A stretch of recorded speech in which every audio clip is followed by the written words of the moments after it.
BDSM is not just happening in dungeons or in the bedroom, it's actually happening in everyday life. In this video, I'm going to show you how. I know it's going to sound a little bit weird at first, but please stick with me because the way that the archetypes, the behaviors of BDSM has shed light in my life to be able to live more freely is fucking incredible. And if you're new here, hello, my name is Karina. Welcome to Healing with Kink. I'm a mental health therapist and a tantric BDSM practitioner. Now, let's go through the 6 words of BDSM so I can show you how you're living in bondage, in discipline, in dominance, in submission, in sadism, and in masochism. Number 1, bondage. So as we know, bondage is just the act of restraining the body. In everyday life, what bondage looks like is the limiting beliefs that are holding you back. The social constructs, right? This box that we live in that we don't even realize that we live in. It's like a glass ceiling and we don't know why we can't break out of it. It's like there's something in the air until you travel or you leave and then you realize like, oh shit, I was living in a bondage, right? This is terrible. It is the most insidious thing ever that will eat you from the inside out. Personally, I had a bondage for years that was fear of judgment from my family. I'm a Hispanic woman and it's a very collectivistic culture. And so if we deviate from the family, it's you will suffer judgment and criticism, to say the least. So I had a pretty big fear of judgment. Also growing up in Miami, I had a bondage around needing to be a certain way. So typically the cities that we live in, the ecosystem that we're in will create a bondage where we have the choice to opt in or opt out. Typically we are adopted into it, but if you use this amazing lens, you can start to understand the ways in which these bondages have been keeping you from doing what you actually want to do, from your soul's calling, your truth.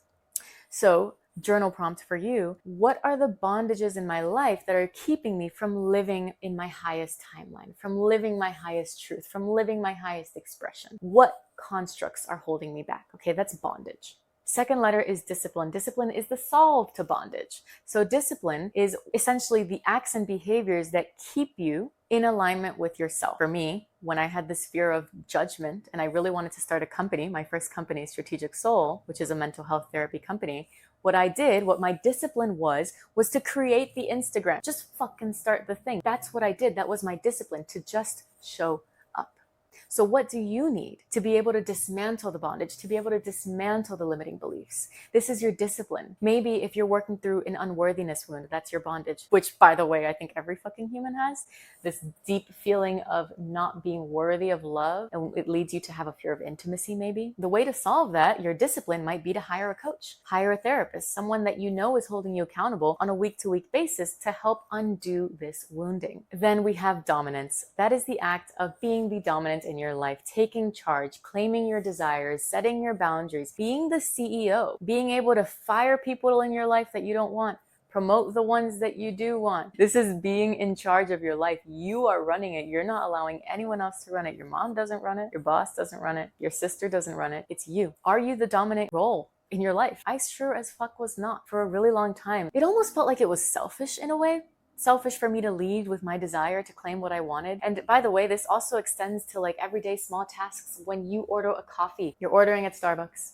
Instead of saying, maybe I'll have the oat milk, maybe? What if you say, can I have the oat milk, please? Claiming that you desire something instead of questioning whether you want it. I was at a restaurant the other day and this woman said, maybe the pancakes. And it's that verbiage signals to the universe that you're not even sure what you desire. When you're clear on what you desire, the universe says, oh, she knows what she wants. And it changes the fucking game, I promise you. So next time you're ordering your coffee or you're asking your partner to do a very certain thing in the bedroom, claim it. Say, I would love this. I would like if you did this. And just notice how that changes. Notice how that changes in your body to claim your desires. Then we have S, which stands for submission. The act of submission in everyday life is the act of surrendering to a greater force. And that could be the universe, it could be God, it could be Allah. The wording doesn't really matter. What matters the most is the act of surrendering. Where are my control freaks at? That was me. So I'm gonna put it up for solidarity. Oh my God, it was so hard for me to release control. I needed to know every single detail in life. Otherwise I would go fucking crazy.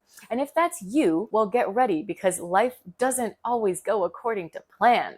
Sometimes life will throw a curveball. And to you, you think it's a curveball. But in hindsight, you see like, oh, I really needed that to happen. So practice surrendering more. And what that looks like tangibly is activating your parasympathetic nervous system. So what that means is slowing down. Breathe slower. Practice taking deeper breaths.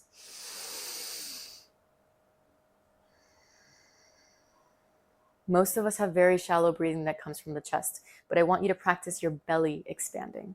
Practice doing yoga. Practice talking slower. Practice eating slower. Slow down everything to embody more surrender, to embody more submission. Then we have sadism. A sadist is someone that enjoys inflicting pain. Now, I want to make a very clear distinction between BDSM sadism and everyday life sadism. In BDSM sadism, we have a sadist, so they enjoy inflicting pain. And then we have the person that enjoys receiving pain. This is the masochist, which we'll get to after. In BDSM, it is consensual. This one says, I want to dish out pain. This one says, I would love to receive pain. And they can meet together because there's consent and trust. In everyday life, sadism is non-consensual. Let's take a bully, for example. In first grade, they pick on the nice kid. They pick on the small, weak kid. Sadistically, there's no consent. The little kid didn't ask for it. So what sadists do is they override someone's boundaries in real day life. And the way that this happens insidiously is with your thoughts. Are you judging people? Are you going around saying, oh my God, what is she wearing? And oh, what are they doing with their lives? They're like doing nothing. Who are you to judge what another person does with their life? You're not in their shoes. Sadists don't just inflict physical pain or emotional pain. Sometimes it's energetic with the thoughts that they're shooting out. Personally, the way that I used to struggle with this was I used to judge women who were embodied in their sexuality,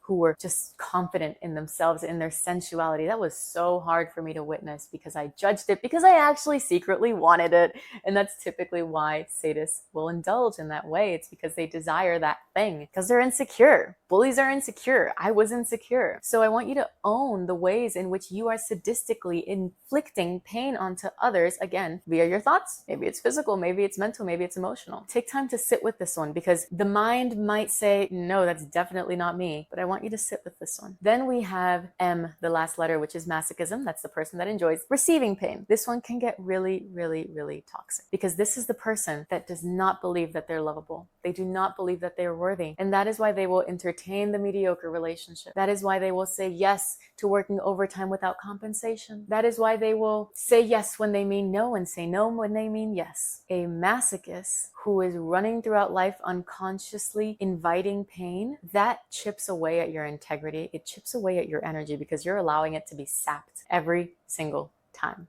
So I want you to ask yourself, in what shitty situations do you continue to put yourself in? And if you're continuing to put yourself in the same situation, different person, it is not their problem, it is your problem. You are now the common denominator between all of those things if you are repeating the same patterns. And I know that might be a hard pill to swallow, but you need this type of medicine to actually be able to change that bondage, implement some discipline, and stop becoming a sadist unconsciously in your life. So to wrap that all up, the reason that I just love BDSM is because it really does give a lens for life, because power dynamics ultimately run the fuck out of our lives. There's always a power dynamic happening, right? Us, government, us, physicians. There are hierarchies absolutely everywhere. People that we look up to and believe own us in a way or dictate our lives. And that duality, that participation within these unconscious power dynamics strips us of our sovereignty in so many ways. So what I love about BDSM is that you get to play within bondage, play within discipline, sadism, submission, masochism. I forgot to say dominance. You get to play within these and bring what is typically negative dark energy into the light, because what exists in the shadows can only heal when we bring it into the light. I think a lot of people are scared to look in their shadows because they're scared of what's in there, but how else are you going to be healed from it? How else are you going to be liberated from your bondage? So that's the art of BDSM to me. It is the deeper meanings found within each word, within each behavior. So my loves, this is your invitation to dive deeper into your psyche via the lens of BDSM. It has absolutely changed my life, and I'm sure it will yours too. Don't forget to like, subscribe. I appreciate it so much, and this really helps the channel grow. Ciao.